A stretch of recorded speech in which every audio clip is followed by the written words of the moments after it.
All right, Mike here at Patriot Coin Rings again. Okay, so we're going to take care of a customer, Ben Brown. Ben Brown lives in Loganville, Georgia. Thank you very much for sending me your ring, Ben. We're going to take care of you here.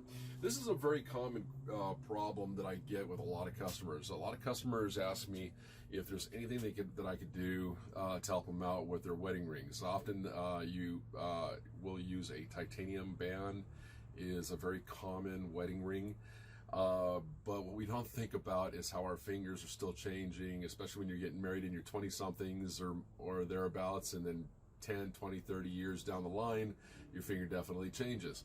Now, measuring this up, I see that this is a comfort fit, first of all. So it's running in the middle. We're going to measure in the center, and that Ben is a size 6. All right.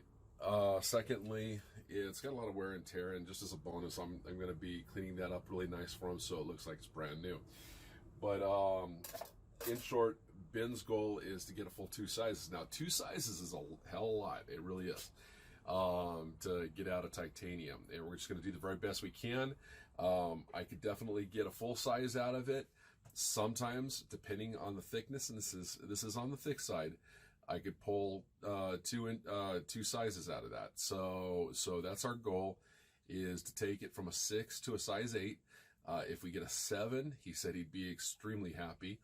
And so anything beyond a 7 is going to be a bonus. But I thought I'd go ahead and share this with you guys because being that this is such a common problem, and with all the jewelers telling you that it's impossible to actually resize titanium, I'm here to show you that it's not. So if you guys have a titanium band, a wedding band that doesn't fit any longer, and your jeweler's telling you can't do anything with it, just go ahead and message me below. I'm more than happy to help. Let's go take a look and see what we can do for Ben here.